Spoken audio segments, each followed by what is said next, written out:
नमस्कार दोस्तों, स्वागत है आपका सरकारी रोजगार चैनल पर। अगर आप बैंकिंग सेक्टर में नौकरी की तैयारी कर रहे हैं तो आज की यह खबर आपके लिए बेहद महत्वपूर्ण है।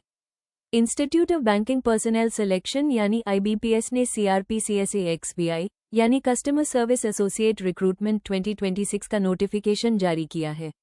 ये भर्ती पार्टिसिपेटिंग पब्लिक सेक्टर बैंक्स में 2027-28 की रिक्तियों के लिए आयोजित की जा रही है।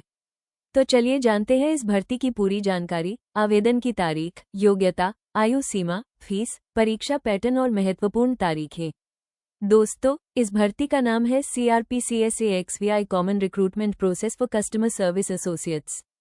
Customer service associate banking sector का महत्वपूर्ण पद है और यह भर्ती विभिन्न पार्टिसिपेटिंग पब्लिक सेक्टर बैंक्स के लिए आयोजित की जाएगी। उम्मीदवारों का चयन ऑनलाइन प्रीलिमिनरी एग्जामिनेशन और ऑनलाइन मेन एग्जामिनेशन के माध्यम से किया जाएगा। प्रीलिमिनरी एग्जामिनेशन में सफल और शॉर्टलिस्ट किए गए उम्मीदवारों को मेन एग्जामिनेशन के लिए बुलाया जाएगा। इसके बाद उपलब्ध वास्तविक रिक्तियों और उम्मीदवार की मेरिट तथा बैंक की प्रेफरेंस के आधार पर प्रोविजनल अलॉटमेंट किया जाएगा। अब बात करते हैं शैक्षणिक योग्यता की। इस भर्ती के लिए उम्मीदवार के पास किसी मान्यता प्राप्त विश्वविद्यालय से किसी भी विषय में ग्रेजुएशन डिग्री होना आवश्यक है।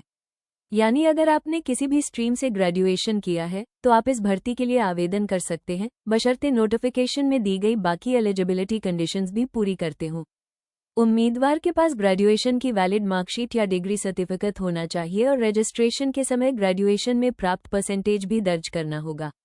इसके अलावा जिस स्टेट या यूनियन टेरिटरी की वैकेंसी के लिए उम्मीदवार आवेदन करेगा, उस स्टेट या यूटी की निर्धारित लोकल लैंग्वेज को पढ़ना, लिखना, बोलना और समझना आवश्यक है। अब बात करते हैं एज लिमिट की। 1 अगस्त 2026 को उम्मीदवार की न्यूनतम आयु 20 वर्ष और अधिकतम आयु 28 वर्ष होनी चाहिए। यानी उम्मीदवार का जन्म 2 अगस्त 1998 से पहले नहीं और 1 अगस्त 2006 के बाद नहीं होना चाहिए।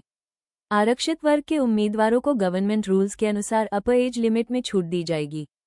इसलिए आवेदन करने से पहले अपनी कैटेगरी के अनुसार एज रिलैक्सेशन की पूरी जानकारी ऑफिशियल नोटिफिकेशन में जरूर चेक करें। अब जानते हैं application fee. SC, ST, PWBD, ESM और DESM कैंडिडेट्स के लिए एप्लीकेशन फ़ी और इंटीमेशन चार्जेस 175 रुपये है। वहीं बाकी सभी कैंडिडेट्स के लिए ये शुल्क 850 रुपये है। एप्लीकेशन फ़ी का ऑनलाइन पेमेंट 1 अगस्त 2026 से 21 अगस्त 2026 तक किया जा सकता है। इसके अलावा ऑनलाइन पेमेंट के बैंक ट्रांजैक्शन चार्जेस उम्मीदवार को स्वयं वहन करने होंगे। अब आते हैं इस भर्ती की सबसे महत्वपूर्ण तारीखों पर।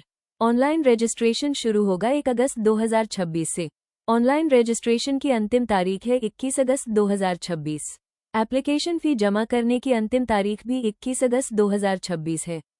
रजिस्ट्रेशन बंद होने के बाद एप्लीकेशन फॉर्म में करेक्शन या मॉडिफिकेशन के लिए 2 दिनों की एडिट विंडो दी जाएगी, जिसकी जानकारी ऑफिशियल IBPS वेबसाइट पर दी जाएगी।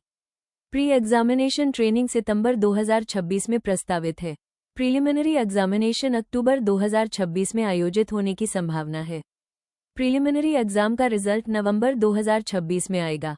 इसके बाद मेन एग्जामिनेशन दिसंबर 2026 में प्रस्तावित है और प्रोविजनल अलॉटमेंट मार्च 2027 में किया जाएगा। ध्यान रखें कि ये परीक्षा तारीखें नोटिफिकेशन में दी गई टेंटेटिव शेड्यूल के अनुसार हैं। अब बहुत जरूरी है कि आप परीक्षा पैटर्न भी जान लें। प्रीलिमिनरी एग्जामिनेशन में 3 सेक्शंस होंगे। पहला इंग्लिश लैंग्वेज, जिसमें 30 क्वेश्चंस और 30 मार्क्स होंगे। दूसरा न्यूमेरिकल एबिलिटी, जिसमें 35 क्वेश्चंस और 35 मार्क्स होंगे। तीसरा रीजनिंग एबिलिटी, जिसमें 35 क्वेश्चंस और 35 मार्क्स होंगे। कुल 100 क्वेश्चंस, 100 मार्क्स और 60 मिनट्स का समय होगा। मेन एग्जामिनेशन में जनरल या financial awareness, general English, reasoning ability और क्वांटिटेटिव एप्टीट्यूड शामिल होंगे। मेन एग्जाम में कुल 160 क्वेश्चंस, 200 मार्क्स और 125 मिनट्स का समय निर्धारित है। तो दोस्तों, अगर आप IBPS SC 16 रिक्रूटमेंट 2026 में आवेदन करना चाहते हैं तो आवेदन करने से पहले ऑफिशियल नोटिफिकेशन को ध्यान से जरूर पढ़ें। ऑफिशियल अपडेट्स के लिए IBPS की ऑफिशियल वेबसाइट पर जरूर जाएं। ऐसी ही government jobs, bank jobs, railway jobs और लेटेस्ट सरकारी नौकरी अपडेट्स के लिए हमारे चैनल सरकारी रोजगार को सब्सक्राइब करें। वीडियो पसंद आए तो लाइक करें और अपने दोस्तों के साथ शेयर जरूर करें। धन्यवाद। देखते रहिए सरकारी रोजगार।